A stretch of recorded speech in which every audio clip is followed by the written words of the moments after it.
Googles Konkurrent zu ChatGPT ist endlich da. Also nicht Bard, denn der ist eher vergleichbar mit einem Toaster als mit ChatGPT. Nein, Gemini soll jetzt alles anders machen. Die Gemini-Ära soll künstliche Intelligenz auf das nächste Level heben, so sagt Google. Dabei hatte Google erst gerade angekündigt, das neue Modell erst später veröffentlichen zu wollen, also irgendwann nächstes Jahr, aus Sicherheitsbedenken. Und jetzt ist es auch klar, warum sie es eigentlich erst hätten später veröffentlichen sollen. Denn ein Teil der Demo, die sie groß angekündigt haben, war quasi gestellt, also auf jeden Fall nicht echt.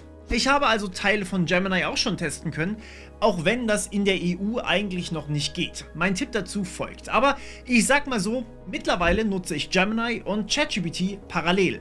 Und das aus gutem Grund. Bevor ihr also vermutlich dann nächstes Jahr einen Vergleich von mir bekommt, hier erstmal ein Video über das, was ihr alles über Gemini wissen müsst aktuell. Ich werde euch jetzt den ellenlangen Aufsatz ersparen, was Large Language Models wie ChatGPT oder Gemini alles tun können. Wichtig ist doch eher, was sie noch nicht können und wie Gemini das mit der Gemini-Ära ändern möchte. Und das ist vor allem der erste Punkt, die Flexibilität. Gemini ist offiziell noch nicht ganz da. So wie es aussieht, kommt das Gesamtpaket erst im Januar. Denn es wird 3 Varianten geben. Einmal Gemini Ultra, das vergleichbar ist mit GPT-4 und, ich zitiere, für hochkomplexe Aufgaben gedacht ist.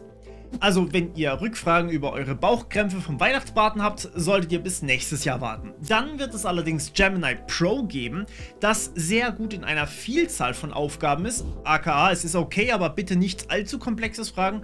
Und die kleinste Version ist tatsächlich die, über die ich mich am meisten gefreut habe, Gemini Nano. Gemini Nano ist logischerweise sehr klein und soll aber deswegen auch auf einem Endnutzergerät laufen. Das heißt beispielsweise auf eurem Smartphone. Pixel 8 soll bereits Gemini Nano können. Dazu muss dann also auch keine Internetverbindung mehr vorhanden sein und es müssten eigentlich dann auch keine Daten mehr übertragen werden. Aber wir reden hier natürlich von Google, also werden sie die Daten übertragen, sobald ihr wieder Wi-Fi habt. Und da KI-Modelle so problematisch mit dem Datenschutz sind, ist Gemini insgesamt auch noch nicht in der EU verfügbar. Bei Bard steht dran, dass alle Ein- und Ausgaben von einem Menschen gelesen werden könnten.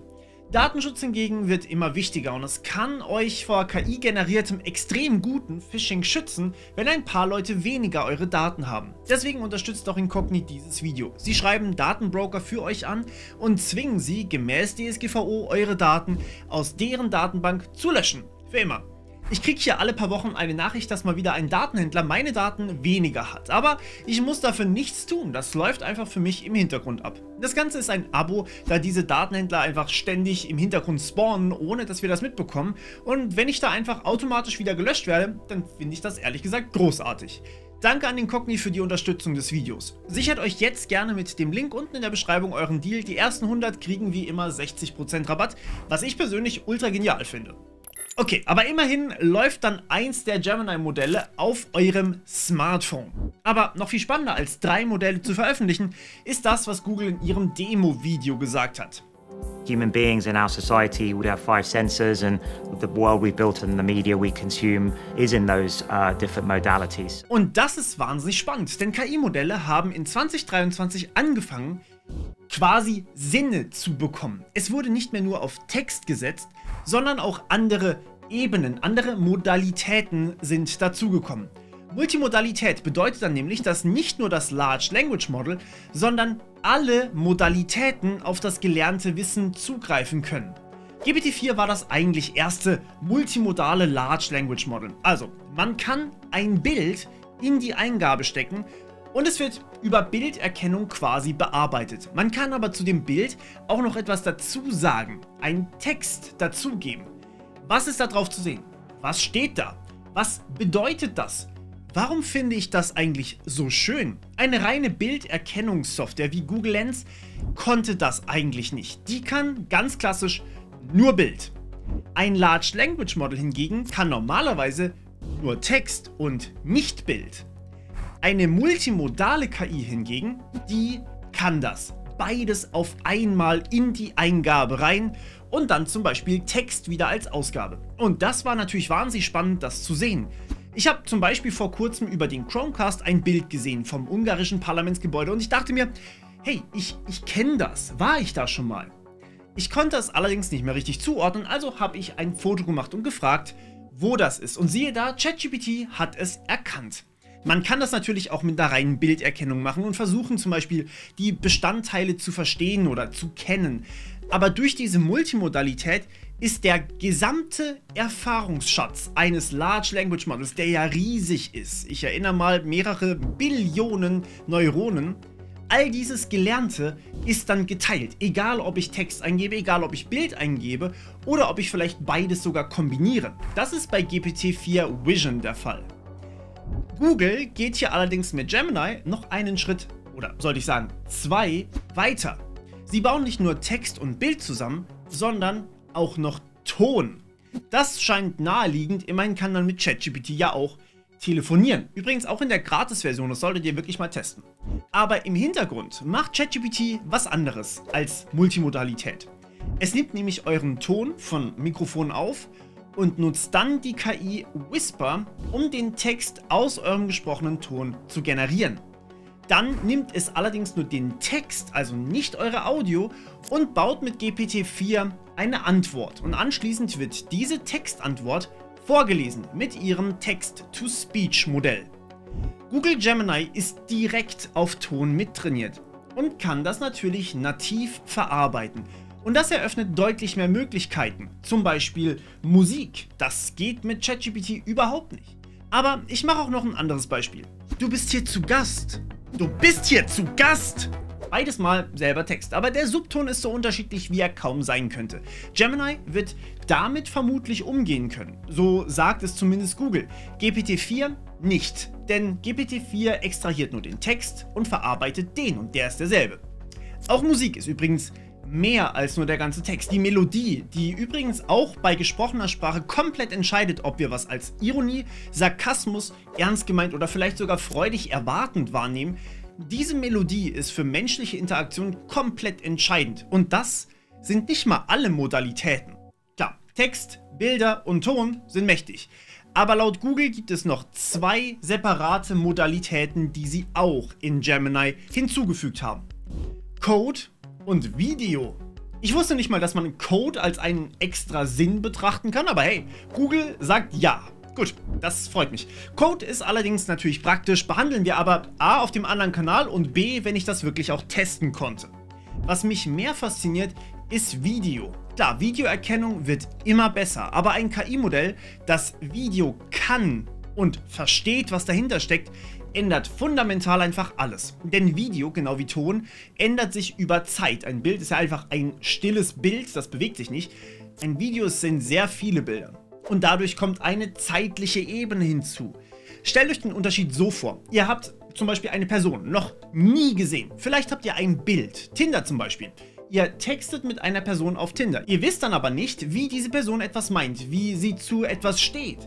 Ist, oh, ich liebe diese ITler. Ist das Ironie und sie ghostet euch gleich oder ist das vielleicht ernst gemeint?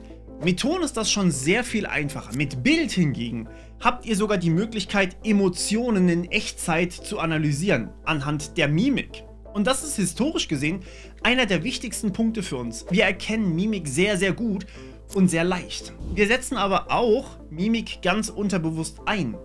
Und das erkennen zu können, ist für eine KI ein massiver Informationsgewinn, wenn wir uns mit ihr unterhalten wollen. Und diese Multimodalität soll sogar bei Gemini Nano, also dem Ding, was auf eurem Smartphone läuft, gegeben sein.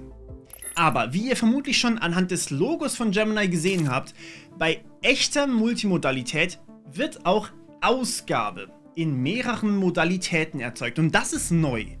Bilder mit KI zu erstellen ist nicht wirklich was Neues und das klappt schon ziemlich gut. Nehmen wir Midjourney, Stable Diffusion, aber eben auch DALL-E als Beispiel. Die können uns Bilder erstellen anhand einer Eingabe, die wir dieser KI geben. So, und hier ziehen wir wieder den Vergleich zu ChatGPT. ChatGPT kann ja auch Bilder erstellen, richtig? Nicht wirklich.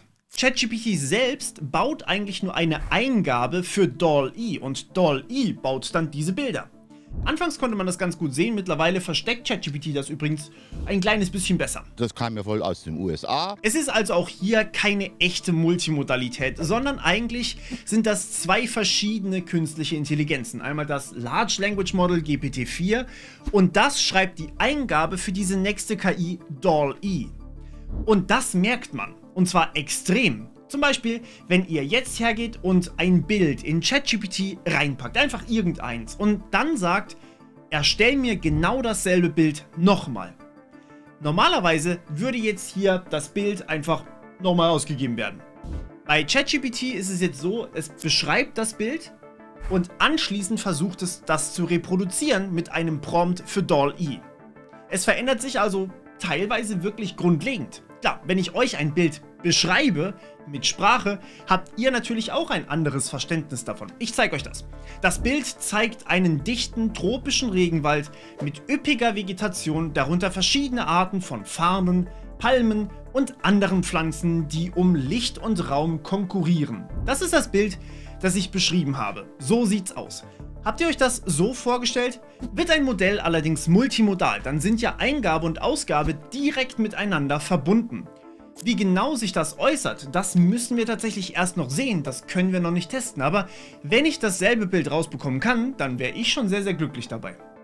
Aber auch bei Gemini ist das ein kleines bisschen anders, als es vermarktet wird. Ihr habt ja gesehen, dass sie die Modalitäten Text, Ton, Bild, Code und Video als die 5 Sinne deklarieren.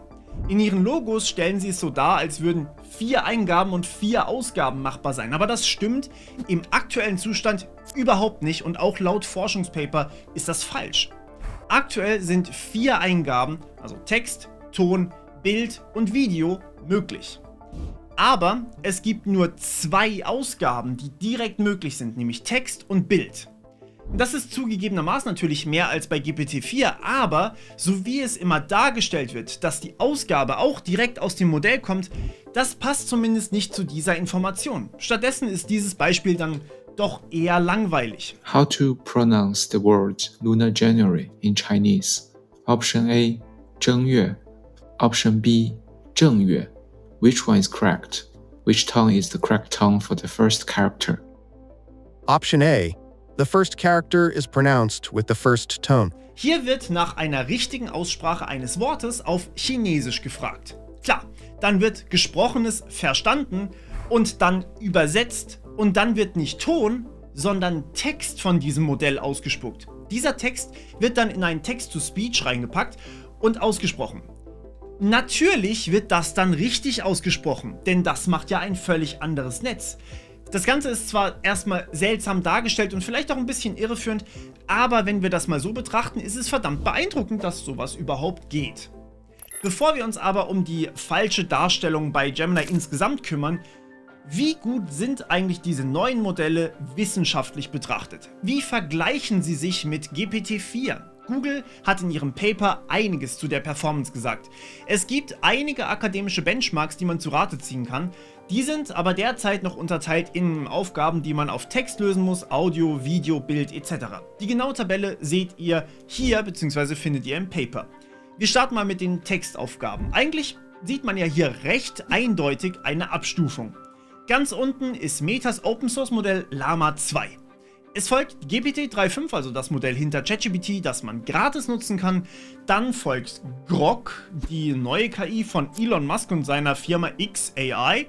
Und dann etwas besser folgt auch schon Gemini Pro, also noch hinter Claude 2, dem großen Modell von Anthropic AI.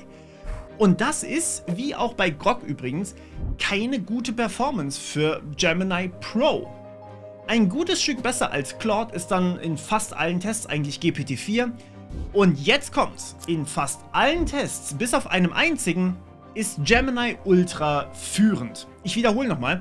In allen Tests außer einem einzigen ist GPT-4 schwächer als Gemini. Bei den wissenschaftlichen Tests, beim Programmieren, als menschlicher Experte, Grundschulmathe, Leseverständnis, einfach alles. Nur bei Allgemeinwissen und Satzvervollständigung liegt es hinter GPT-4. Grundsätzlich ist damit aber Gemini Pro nicht wesentlich besser als GPT 3.5. was es für mich als Modell ziemlich uninteressant macht. Und was die Kosten von Gemini Ultra angeht, die kennen wir noch nicht.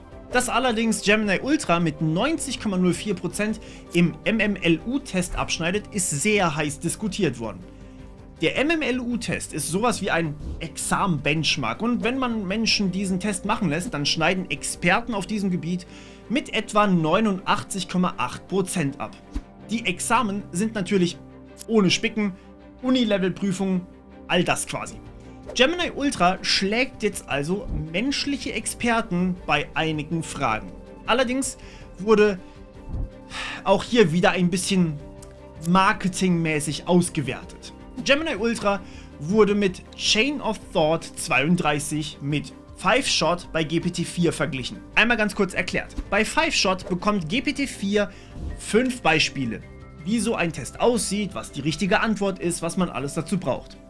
Chain of Thought 32 hingegen ist eine Überlegung des Modells mit 32 Zwischenschritten, die das Modell bitte machen soll. Eine also völlig andere und alles andere als automatische Herangehensweise.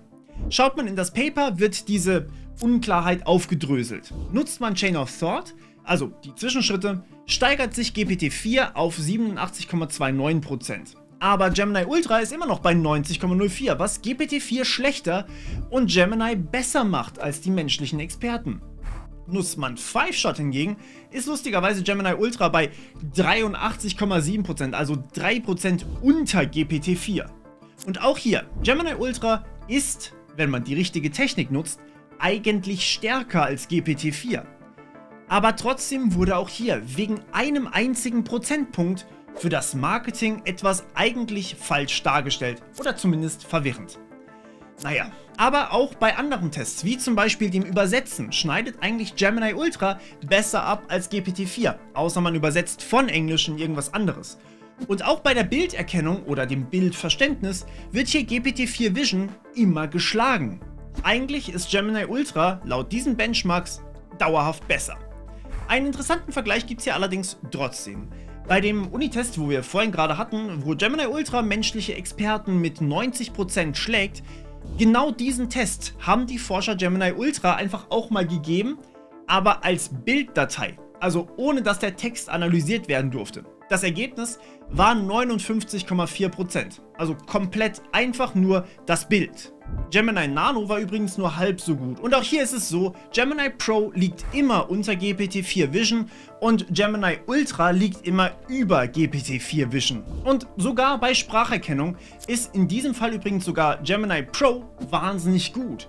Beim Flirt-Test zum Beispiel, einem Test, in dem eine KI aus einer Audiodatei den Text herausziehen soll und die übrigens 62 Sprachen beinhaltet, hat Whisper Version 3 eine Fehlerquote von 17,6%. Das ist erstmal sehr, sehr wenig, vor allem wenn man überlegt, welche Sprachen da drin sind. Da ist auch sowas wie Welsh oder Urdu drin.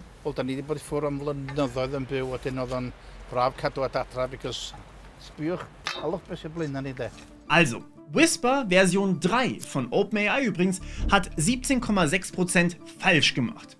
Gemini Pro, nur die Pro-Version, hat 7,6% falsch gemacht. Das ist insane viel besser. Und Gemini Ultra haben sie noch nicht mal getestet, sie denken aber, dass es noch besser sein wird. Aber das hätte man ja eigentlich auch vor dem Release machen können, oder nicht? Naja, was die Performance also zumindest wissenschaftlich angeht, hat Gemini Ultra extrem große Erwartungen geweckt. Und damit kommen wir aber zu diesem infamosen Fake News Video über Gemini, das von Google veröffentlicht wurde. Es gab ein einziges Demo-Video, das fast so viel Aufmerksamkeit bekommen hat wie Gemini selbst. Vor allem auf TikTok, wo der Kontext, den Google in ihrer Beschreibung versteckt hat, einfach nicht mehr dabei war. Hier ein Ausschnitt davon. I see you're drawing a guitar. Das ist ja höchst beeindruckend, oder nicht? Das ganze Video war ein Mindfuck, als wir es gesehen haben. Das würde einfach alles ändern. Nur ist genau dieses Video eigentlich der coolste Teil, wenn man so möchte, wie er oft betitelt wurde auch, sehr, sehr falsch dargestellt und suggeriert leider etwas anderes, als es eigentlich ist. Google selbst hat es als Tech-Showcase, als Inspiration und vielleicht auch als Cherry-Pick geteilt. aber es fehlen einfach sehr viele Infos im Video als Kontext, die man braucht. Zunächst einmal fehlt die Berechnungszeit und einige Befehle, um Gemini aufzuräumen. Die wurden rausgeschnitten, so heißt es, was es allerdings so wirken lässt, als würde die ganze Interaktion in Echtzeit stattfinden. Das war aber bei weitem nicht der Fall. Noch viel wichtiger, Gemini hat nicht das Video als Eingabe bekommen, sondern das hier. Dazu kam dann das Prompt für Gemini, das fairerweise echt gut durchdacht ist, aber halt Text ist. Zitat, schau dir die Zeichnung an, beschreibe alles darin und dann finde eine lustige, spezifische Idee für ein gutes Musikstück, Genre oder einen Soundtrack. Schritt 2, liefere eine Suchanfrage in der Form Search Anfrage. Ja, das Musikstück wurde auch nicht von Gemini erzeugt. Es wurde über eine Datenbank gesucht und dann in dieses fertig geschnittene Video eingebettet, als wäre es eigentlich erzeugt worden. Gemini kann nur Text und Bilder erzeugen. Es kann keine Audio erzeugen. Und dieses Video suggeriert eigentlich genau das. Es suggeriert noch so viel mehr, zum Beispiel, dass Video als Eingabe gedient hat oder beispielsweise wie dieses Hütchenspiel hier, dass es anhand des Hütchenspiels, anhand des Videos erkannt hätte, wo die Kugel liegt. In Wahrheit sind das allerdings nur Bildeingaben, die ziemlich eindeutig zeigen, wo eigentlich die Kugel liegt und wie sie gedreht wird. Und auf einmal ist das gar nichts mehr so Besonderes, denn genau diese Dinge, die sie da ausprobiert haben, habe ich auch mal mit ChatGPT probiert. Und in den meisten Fällen hat GPT-4 Vision mit demselben Prompt, das auch Gemini bekommen hat, einfach die richtige Antwort ausgegeben. Hier hätte mich die Multimodalität mit einem Video als Eingabe wirklich als Demo interessiert, denn das hat man bisher einfach noch nie gesehen. Aber die gab es in dieser Demo nicht und in keiner anderen, die ich gesehen habe. Nur die Eingabe der einzelnen und ziemlich eindeutigen Bilder war gegeben. Es bleibt ein sehr fader Beigeschmack, obwohl doch eigentlich auch hier die Ausgabe unfassbar beeindruckend ist. Ich kann anhand eines Bildes und einer Texteingabe nach passender Musik suchen. Wie großartig ist das? Eine automatische Untermalung mit passenden Soundtracks für meine Videos zum Beispiel. Da bin ich doch eigentlich ein großer Fan von, auch wenn die nicht von der KI erzeugt werden können. Zumindest noch nicht.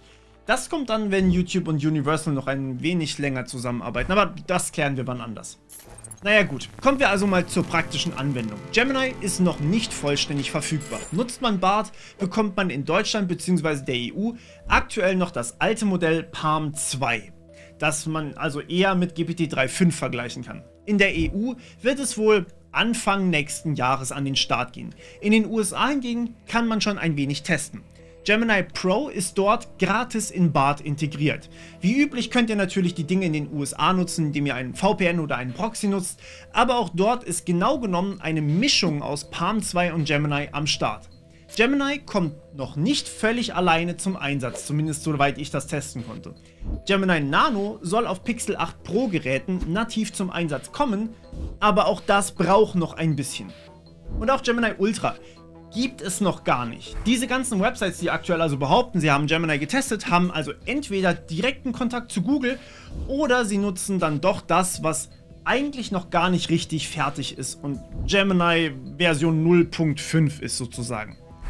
Man weiß zu diesem Zeitpunkt auch übrigens noch gar nichts über das Pricing. Man weiß nicht, ob Ultra etwas kosten wird, ob Pro gratis bleiben wird. Was ich allerdings empfehlen kann für die, die sich etwas mit Cloud auskennen, ist zumindest mal Googles Vertex AI. Das ist ein Teil von Google Cloud, mit der man KI integrieren kann und hier ist jetzt auch dann Gemini verwendbar. Aber natürlich auch noch nicht vollständig. Auch hier soll Ultra erst im Januar verfügbar sein. Gemini soll in Gmail als Schreibhilfe integriert werden.